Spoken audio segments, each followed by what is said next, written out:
Welcome back to Automotive. Today, we're diving into something truly special, the return of a legend. After decades in the shadows, the Karmann Ghia is back. That's right, Volkswagen has officially unveiled the 2025 Karmann Ghia, and it's more than just a revival, it's a reimagination of a timeless classic. Stick with us, because by the end of this video, you'll know why this sleek, retro modern coupe is stirring up the car world like a shot of espresso in a sea of lukewarm SUVs. Cut to a slow pan around the front of the car. At first glance, the 2025 Karmann Ghia doesn't scream at you. It doesn't need to. It whispers elegance with that classic teardrop silhouette, low stance, and the kind of smooth curves that feel hand-sculpted rather than engineered. You can instantly tell the design team paid homage to the original, yet they weren't afraid to bring it into the now. The LED lighting is seamlessly integrated into the old-school oval headlights. The grille, still minimalist, just a thin, confident line running across the nose, almost daring you to underestimate it. Interior shots, close-ups on the dashboard, seats, infotainment. Inside, the cabin is a masterclass in retro-futurism.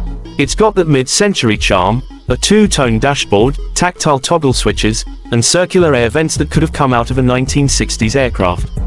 But look closer and you'll find a fully digital cockpit, a crisp 12.3-inch infotainment display with VW's latest software, and yes, full wireless Apple CarPlay and Android Auto. They've somehow managed to bottle nostalgia and tech innovation in the same space, and it works better than you'd expect. Cut to shots of the car in motion, quick transitions between city, highway, and coastal roads. Now let's talk performance. This isn't just a style piece. The 2025 Karmann Ghia comes with two powertrain options. The base model is a 2.0-litre turbocharged four-cylinder pushing out around 220 horsepower.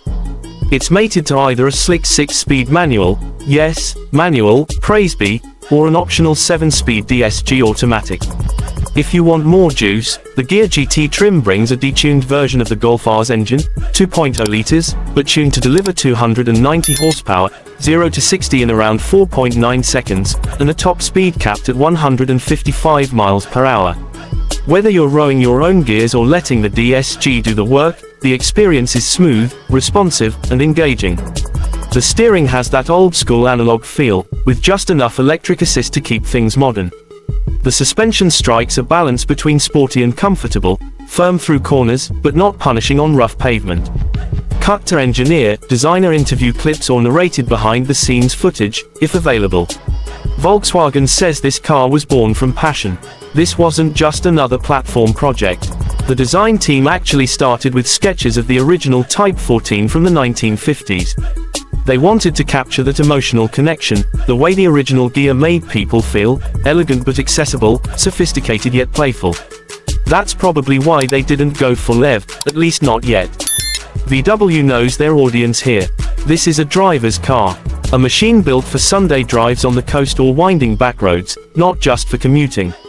Still, they haven't ruled out an electric version. Rumors are already swirling that a Karmann Ghia E variant, built on VW's MEB platform, could arrive by 2027.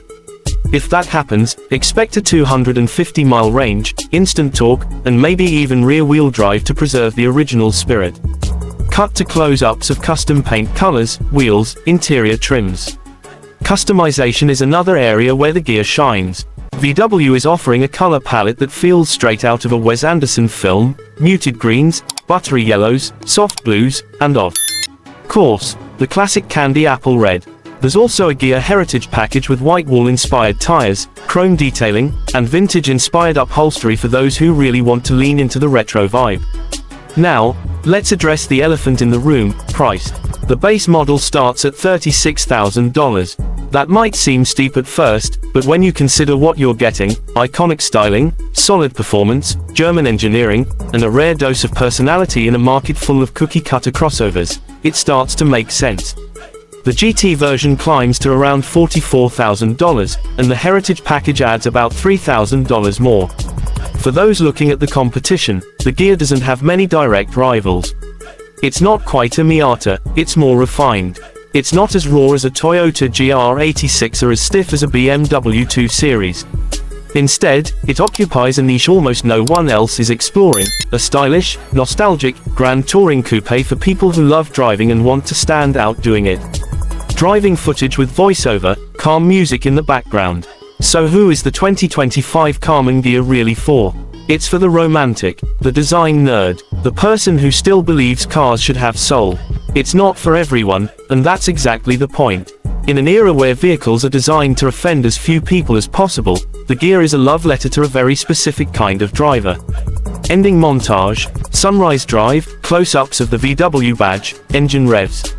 At Automotive, we've reviewed a lot of cars this year, some faster, some more luxurious, some packed with more tech. But few left us grinning like this. The 2025 Karmann Ghia doesn't just resurrect a nameplate, it brings back a feeling. A reminder that cars can still be beautiful, fun, and full of character without needing to shout about it. If you enjoyed this deep dive into the new Ghia, make sure to like, subscribe, and hit that bell so you never miss a drop from Automotive.